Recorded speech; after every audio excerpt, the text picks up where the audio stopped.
नमस्कार, मैं मनोज द्विवेदी अपने YouTube चैनल पर आपका स्वागत करता हूं। आज हम कक्षा 10 गणित का टॉपिक है समांतर श्रेणी, जिसकी एक्सरसाइज 5.2 के हम लोगों ने 4 प्रश्नों को हल किया पिछले पार्ट में। आज हम लोग 4 प्रश्न के बाद 5वें प्रश्न से प्रश्नों को आगे हल करना सीखेंगे और देखेंगे कि किस प्रकार से हम समांतर श्रेणी के इन प्रश्नों को हल करते हैं। तो हमारा आज का जो प्रश्न है समांतर श्रेणी से जुड़ा हुआ है एक्सरसाइज 5.2, जिसका क्वेश्चन नंबर 5 हमारे सामने है। क्वेश्चन नंबर 5 कह रहा है कि निम्नलिखित श्रेणियों में कितने पद हैं, ये हमें बताना है। कुछ समांतर श्रेणियां यहाँ पर हम लोगों को दी गई हैं, जिसमें हमें यह ज्ञात करना है कि इस समांतर श्रेणी में कुल पदों की संख्या कितनी है, अर्थात इस समांतर श्रेणी में कुल कितने पद हैं जिन्हें हमें ज्ञात करना है। तो जैसा कि प्रश्न यहाँ पर दिया गया है, 7 पहला प्रश्न दिया गया है, 5वें प्रश्न का पहला पार्ट दिया गया है। एक समांतर श्रेणी यहाँ पर दी गई है 7, 13, 19 ... का कौन सा पद 205 होगा। प्रश्न ये पूछ रहा है कि श्रेणी का कौन सा पद 205 होगा। ये जो 205 है, इस समांतर श्रेणी का कौन सा पद होगा। तो मैंने पिछले पार्ट में ये बताया था, जब इस प्रकार का कोई प्रश्न एग्जाम में पूछा जाए कि श्रेणी का कौन सा पद ये होगा, तो आप कहेंगे कि मान इस समांतर श्रेणी का nवां पद या pवां पद या होगा, कुछ भी मान सकते, nवां पद, pवां पद, qवां पद, yवां पद, कोई भी पद 205 होगा, ये हम लोग मान लेंगे। तो हम लोग मान लेंगे, माना श्रेणी का nवां पद कितना होगा, 205 होगा। प्रश्न किया गया है कि इस समांतर श्रेणी का कौन सा पद 205 होगा। तो हमने प्रश्न का उत्तर दिया कि माना श्रेणी का जो nवां पद है वो 205 होगा। अब हम लोगों ने पढ़ा है कि किसी समांतर श्रेणी का जो nवां पद होता है वो क्या होता है, a + n-1 × d होता है, बराबर कितना दिया गया, 205। अब हम लोग देखेंगे कि a क्या है। a इस समांतर श्रेणी का पहला पद होता है। किसी समांतर श्रेणी के प्रथम पद को, किसी समांतर श्रेणी का जो फर्स्ट टर्म होता है उसे a से व्यक्त करते हैं, और d क्या होता है, उस समांतर श्रेणी का सार्वंतर होता है, और n क्या होती है, श्रेणी के पदों की संख्या। तो जो प्रश्न में यहाँ पूछा गया है वो n ही तो पूछा गया है कि इस समांतर श्रेणी में कौन सा जो पद होगा वो 205 होगा, अर्थात nवां पद होगा 205 या pवां पद होगा 205, अर्थात कौन सा पद होगा 205, यह हम लोगों को ज्ञात करना है। तो a क्या है, समांतर श्रेणी का पहला पद, और पहला पद a कितना दिया गया, 7। सार्वंतर d निकालने के लिए आपको बताया गया था कि किसी समांतर श्रेणी का सार्वंतर निकालने के लिए उस समांतर श्रेणी के द्वितीय पद में प्रथम पद को घटाते हैं। तो इस समांतर श्रेणी का जो द्वितीय पद है वो 13 है, और इसका प्रथम पद कितना है, 7। मैंने ये भी कहा था कि सार्वंतर समांतर श्रेणी का हम कहीं से भी प्राप्त कर सकते हैं। अगर हम यह मान लें कि समांतर श्रेणी का पहला पद 7 है, तो ये दूसरा पद होगा, और अगर इस 13 को अगर हम पहला पद मान लें तो ये दूसरा पद होगा। तो दूसरे पद में प्रथम पद को घटाने से हमें सार्वंतर प्राप्त होता है, जिसे हम d से प्रदर्शित करते हैं, अर्थात सार्वंतर क्या आएगा, 6 आएगा। ये समांतर श्रेणी का पहला पद है, तो ये समांतर श्रेणी का 205 क्या है, अंतिम पद, और अंतिम पद को हम l से प्रदर्शित करते हैं। तो l कितना दिया गया, 205। अब हम लोग जानते हैं कि श्रेणी का कौन सा पद 205 होगा, तो हमने उत्तर दिया nवां पद 205 होगा। और nवां पद क्या होता है, a plus N minus 1 into D. कितना दिया 205, a का मान दिया गया 7, n हमको निकालना है, d का मान हमको दिया गया 6 और ये बराबर 205। अब हम लोग क्या करेंगे, इस ब्रैकेट को खोलने के लिए इस 6 का अंदर गुणा नहीं करेंगे बल्कि कैलकुलेशन को सिंपल बनाएंगे। तो ये हमारा जो अचर पद दिया गया है, इस अचर पद को हम दाएं पक्ष में ले जाएंगे। तो n माइनस 1 इंटू 6 बराबर 205 माइनस 7। तो n माइनस 1 इंटू 6 बराबर 205 में से हम 7 घटाएंगे तो कितना बचेगा, 198 बचेगा। 6 से इसे काट देंगे, 6 तिया 18, 1 बचा, 6 तिया 18। तो n माइनस 1 बराबर कितना होगा, 33 होगा। अब यदि इस -1 को हम बाएं पक्ष से दाएं पक्ष में ले जाएं तो हमें यहाँ से n का मान पता चल जाएगा। तो n बराबर -1 जब दाएं पक्ष में जाएगा तो प्लस का हो जाएगा। तो n बराबर क्या आएगा, 34 आएगा। तो हम कह सकते हैं कि समांतर श्रेणी का कौन सा पद 205 होगा, अर्थात श्रेणी का 34वां जो पद होगा वो क्या होगा, 205। तो इस प्रकार से इन प्रश्नों को हम इस प्रकार से हल कर सकते हैं। इसके बाद क्वेश्चन नंबर 6 दिया गया है। क्वेश्चन नंबर 6 कह रहा है कि क्या एक समांतर श्रेणी दी गई है और इसमें एक प्रश्न किया गया कि क्या समांतर श्रेणी अर्थमेटिक प्रोग्रेशन दी गई है 11, 8, 5, 2, 8, 5, 2 डॉट डॉट डॉट इस श्रेणी का एक पद, इस श्रेणी का एक पद -150 होगा क्या। ये प्रश्न कह रहा है कि क्या -150 इस समांतर श्रेणी का कोई पद है। तो हमें यह बताना है कि -150 क्या इस समांतर श्रेणी का कोई पद हो सकता है। तो हम पहले प्रश्न का उत्तर देंगे, मान लेंगे कि माना श्रेणी का nवां पद -150 होगा। माना श्रेणी का जो nवां पद होगा वो -150 होगा। अब हम लोग जानते हैं कि समांतर श्रेणी का जो nवां पद होता है वो क्या होता, a plus N minus 1 into D बराबर कितना दिया गया, -150।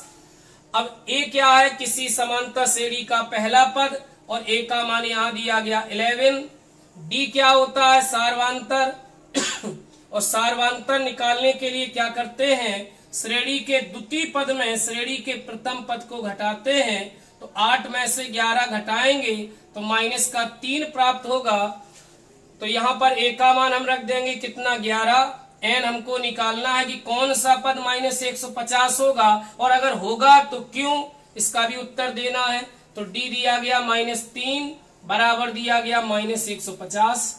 अब वही प्रोसेस अपनाएंगे कि इस ब्रैकेट को नहीं खोलेंगे बल्कि हम क्या करेंगे इस अचर पद को बाएं पक्ष से दाएं पक्ष में ले जाएंगे। तो जब ये अचर पद दाएं पक्ष में जाएगा तो यहाँ बचेगा n-1 इंटू -3 बराबर -150। ये प्लस का 11 जब दाएं पक्ष में जाएगा तो माइनस का 11 हो जाएगा। तो n-1 इंटू -3 बराबर, चिन्ह कैसे है, समान, और चिन्ह जब समान होते तो संख्याएं जुड़ जाती हैं, चिन्ह वही आता जो दिया गया। तो कितना हो जाएगा, 1, 5 और 1 6, 161। माइनस का माइनस में भाग करेंगे प्लस हो जाएगा, 3 से काट देंगे, 3 5 15, 1 बचेगा। तो यहाँ 3 त्रिका 9 यानी 3 का भाग देने पर 161 इससे पूर्णता विभाजित नहीं होता। तो जब कोई संख्या किसी संख्या से पूर्णता विभाज्य नहीं होगी, अर्थात हम भाग जब देंगे तो यहाँ दशमलव में मान आएगा और किसी भी श्रेणी का कोई भी पद दशमलव में नहीं हो सकता। या तो 53वां पद होगा या 54वां पद होगा, लेकिन ये नहीं कह सकते कि 53.2वां पद इस श्रेणी का -150वां जो पद है वो इतनेवां पद होगा। इसलिए हम यह कहेंगे कि अतः हम यह कह सकते हैं कि -150 इस श्रेणी का कोई पद नहीं होगा। क्यों नहीं होगा? क्योंकि 3 का भाग देने पर 161 पूर्णता विभाजित नहीं होते हैं। तो जब 161 पूर्णता विभाजित नहीं होते हैं तो डेसिमल में कोई भी पद नहीं लिया जा सकता, दशमलव में किसी भी पद की गणना नहीं हो सकती। इसलिए हम यह कहेंगे कि -150 इस श्रेणी का कोई पद नहीं होगा। ठीक है, चलिए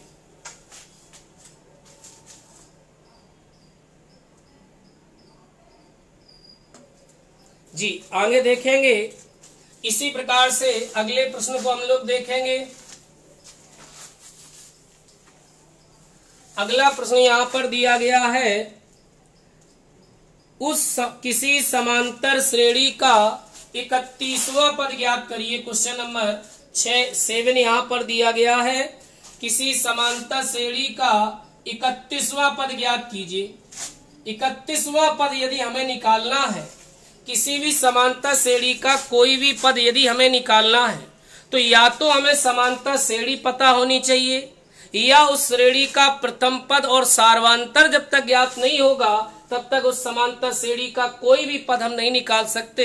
तो यहाँ पर जरूर प्रश्न में कोई ना कोई कंडीशन दी होगी, तभी श्रेणी का 31वां पद हमें प्राप्त होगा। तो इस प्रश्न में कंडीशन दी गई है कि यदि उसी समांतर श्रेणी का 11वां पद 38 है।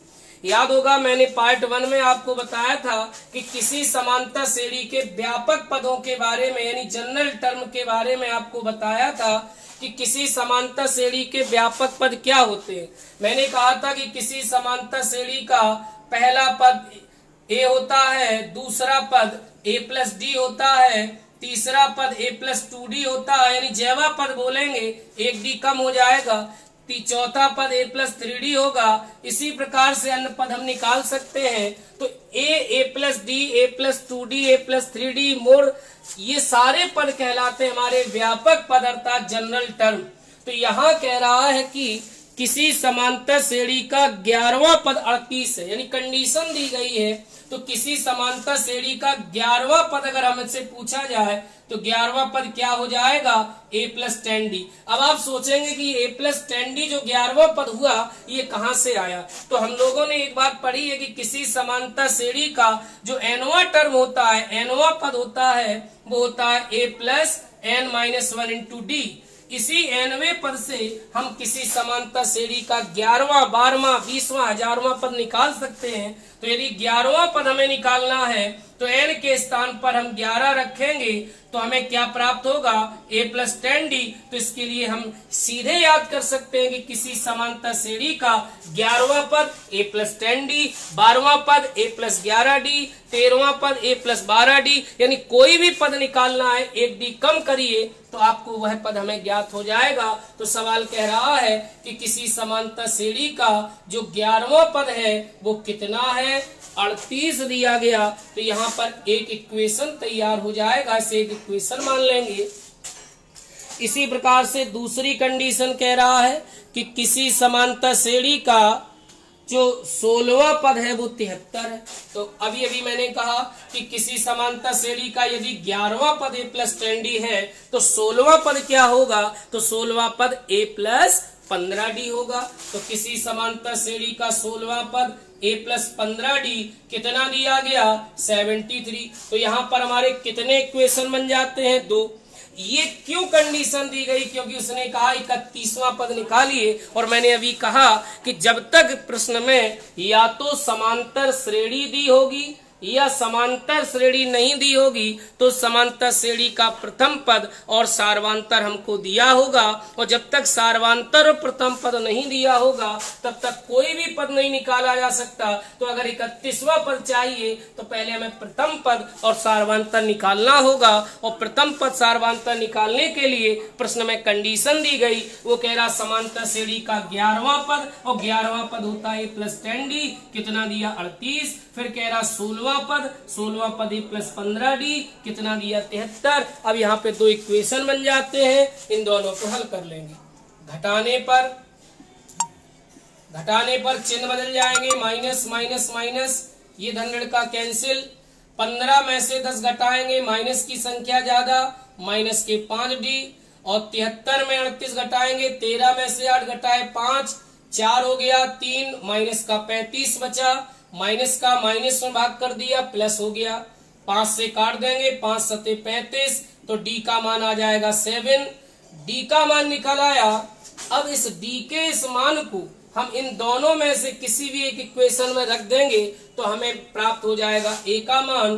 तो d का मान समीकरण 1 में रखने पर, तो समीकरण 1 में रखिए d का मान, समीकरण 1 दिया a प्लस 10 और d के मान को रख दिया 7 बराबर 38, a प्लस 10 का 7 में गुणा किया 70 बराबर 38, तो a बराबर 70 को दाएं पक्ष में ले जाइए, माइनस का हो गया, तो घटाइए कितना बचेगा, 10 में से 8 घटाए 2, यानी माइनस का कितना बचेगा 42, कितना बचेगा, सॉरी 10 में से 8 गए 2, ये 4 हो गया, माइनस का 32 बचा, तो a का मान आ गया -32। तो a का मान हमें प्राप्त हो गया और d का मान हमें प्राप्त हो गया। तो जब किसी समांतर श्रेणी का प्रथम पद और सार्वंतर ज्ञात हो जाएगा तो हम कोई भी पद निकाल सकते। तो प्रश्न में पूछा गया श्रेणी का 31वां पद क्या होगा, तो श्रेणी का 31वां पद, तो हम लोग जानते हैं किसी समांतर श्रेणी का 31वां पद क्या होगा, a प्लस 30d। कोई भी पद पूछा जाए, 1000वां पद पूछे तो 1d कम कर दीजिए, a प्लस 999d। श्रेणी का 31वां पद a प्लस 30d कैसे आया वो भी प्रोसेस अभी मैंने समझाई।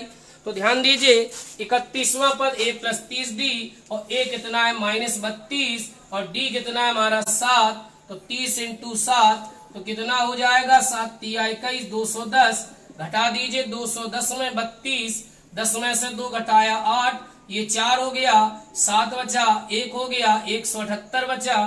तो श्रेणी का 31वां पद क्या होगा 178। तो इस प्रकार से हम इन प्रश्नों को हल कर सकते हैं।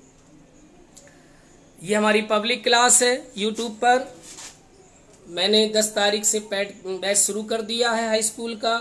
जो छात्र जुड़ना चाहते हैं, मैंने पहले भी बताया था कि आप इस नंबर पर व्हाट्सएप मैसेज लिख करके एंट्री सेंड करिए।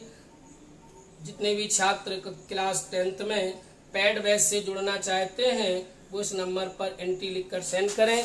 जितने लोग भी इस वीडियो को देख रहे हैं ज़्यादा से ज़्यादा संख्या में इसको शेयर करें, अच्छा लगे तो लाइक करें और हमारे चैनल को जरूर सब्सक्राइब करते रहें।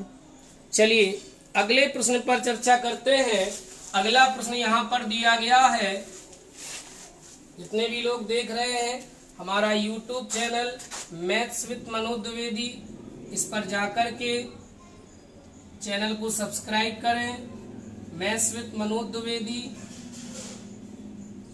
और ज्यादा से ज्यादा लोगों को इस वीडियो को शेयर करें ताकि ज्यादा से ज्यादा लोग लाइव आ सके, ज्यादा से ज्यादा लोग जुड़ सकें। इसके बाद अगले प्रश्न को हम देखेंगे। क्वेश्चन नंबर 8 कह रहा है एक समांतर श्रेणी में 50 पद हैं।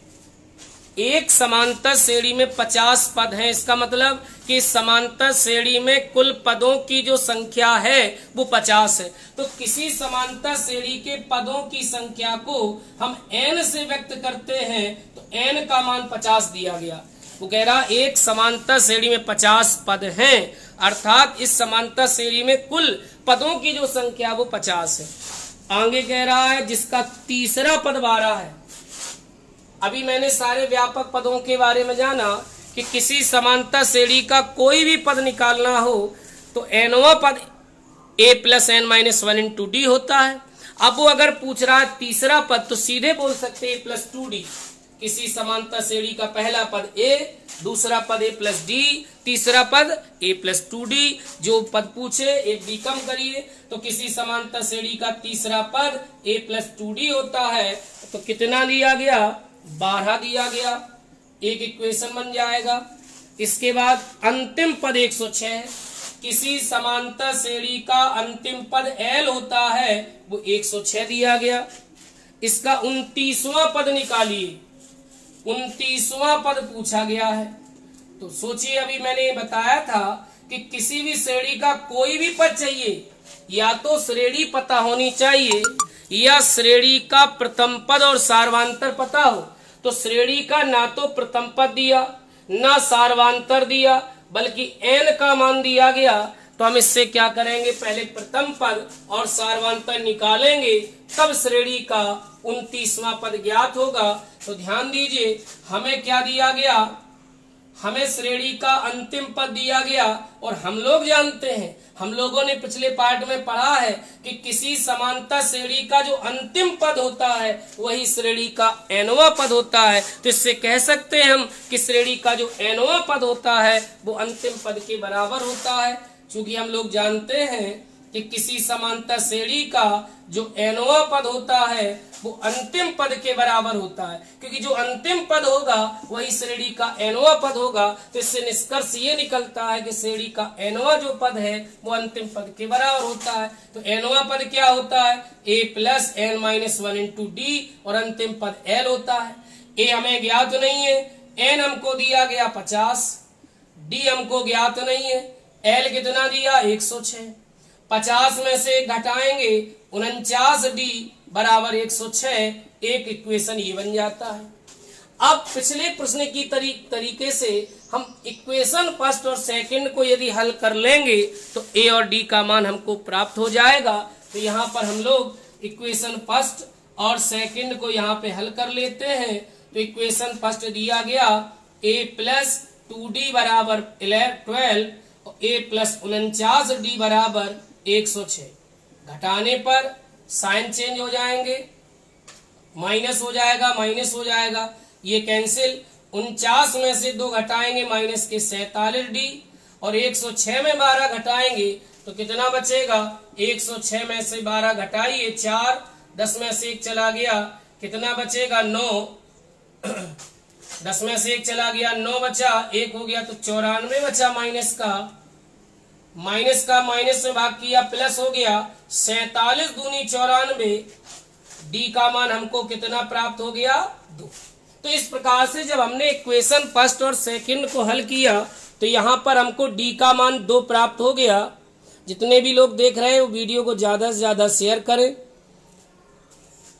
यहां से हमें डी का मान 2 प्राप्त हो गया। अब डी के इस मान को यदि हम किसी भी एक इक्वेशन में रख दें तो हमें ए का मान प्राप्त हो जाएगा। तो डी का मान समीकरण 1 में रखने पर, किसी एक समीकरण में डी का मान रख दीजिए तो समीकरण 1 दिया गया a प्लस 2 और डी का मान कितना आया 2 बराबर 12। तो 2 दूनी कितना हो जाएगा 4 बराबर 12। इस 4 को बाएं पक्ष से दाएं पक्ष में ले जाइए तो ये 12 माइनस 4, तो a बराबर कितना हो जाएगा 8।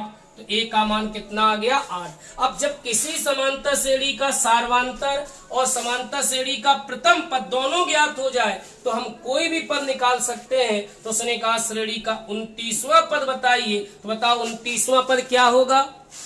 अभी मैं बता चुका हूं कि कोई भी पद निकालना, एक डी कम करके बोलिए। तो श्रेणी का 29वां जो पद होगा वो क्या होगा ये आप बताएं। श्रेणी का जो 29वां पद होगा वो क्या होगा इसको हम बताएं। तो 29वां पद होगा a प्लस 28d। तो a का मान है 8 और d का मान कितना है, d का मान है 2। तो 8 प्लस 28 दूनी 56। तो जोड़ दीजिए 8 6 14, कितना हो जाएगा 64। तो श्रेणी का जो 29वां पद होगा वो कितना होगा 64। तो इस प्रकार से हम इन प्रश्नों को हल कर सकते हैं। जितने भी लोग देख रहे हैं, हमारा पैड बैच 15 तारीख से शुरू होने वाला है। सभी छात्र इस नंबर पर 9621168914 जिस पैड बैच में मात्र 3 महीने में 3 मंथ में पूरा कोर्स कंप्लीट होगा, पूरा रिवीजन कराया जाएगा। इसकी फीस मात्र 99 रुपीज होगी। जो छात्र जुड़ना चाहते हैं वो इस नंबर पर व्हाट्सएप पर एंट्री लिखकर सेंड करें। जो जितने भी लोग देख रहे हैं वो इस चैनल को सब्सक्राइब करें, वीडियो को ज़्यादा से ज़्यादा संख्या में शेयर करें ताकि ज़्यादा से ज़्यादा लोग जुड़ें, ज़्यादा से ज़्यादा लोगों तक ये कंटेंट पहुंच सके। इसके बाद आगे के प्रश्न पर चर्चा करेंगे।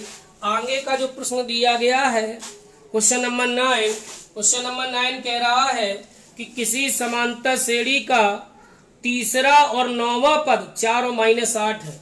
किसी समांतर श्रेणी का जो तीसरा पद है, तो हम लोग जानते हैं, अभी हम लोग इसी चर्चा कर रहे हैं कि किसी समांतर श्रेणी का तीसरा पद क्या होगा, a+2d होगा, और नौवां पद क्या होगा, a+8d होगा। कितना कितना दिया गया, तीसरा पद दिया गया 4 और नौवां पद दिया गया -8। तो यहाँ क्या हुआ, 2 इक्वेशन तैयार हो गए। पिछले 2 प्रश्न हमने इसी प्रकार के हल किए, तो उसी प्रकार से ये प्रश्न है जिसमें क्या पूछ रहा है, कौन सा पद शून्य होगा, कौन सा पद शून्य होगा, तो उत्तर उसी प्रकार से दे देंगे। n वा, p वा, r वा, s वा, t वा, x वा, y वा, कोई भी पद, उसने कहा कौन सा पद शून्य होगा। तो जब भी पूछा जाए कौन सा पद शून्य होगा, तो मान लेंगे माना श्रेणी का पीवा पद शून्य होगा। जरूरी नहीं है कि एक पैटर्न पे हम सवाल को लगाएं, रट लें। माना श्रेणी का कौन सा पद, माना श्रेणी का पीवा जो पद होगा वो शून्य होगा, क्यूवा पद शून्य होगा, आरवा पद शून्य होगा। तो श्रेणी का पीवा पद क्या होगा, जब हम लोग जानते हैं कि श्रेणी का एनवा पद a+n-1 इंटू डी होता है, तो पीवा क्या होगा, n के स्थान पे p आ जाएगा, a+p-1 इंटू डी। कितना है, शून्य। अब a और d कहां से आएगा, a और d यहाँ हल करने पर आएगा। जब इन दोनों इक्वेशन को हल करेंगे तो यहाँ से a और d का मान हमको प्राप्त होगा, और यहाँ रख देंगे तो p का मान आ जाएगा। तो प्रश्न उसने पूछा कि श्रेणी का कौन सा पद शून्य होगा, तो हम कह सकते श्रेणी का पीवा पद शून्य होगा, तो p का जो मान आएगा वही हमारा आंसर होगा। ठीक है, आज के लिए धन्यवाद, थैंक यू। कैसी लगी क्लास, अपना कमेंट जरूर करो।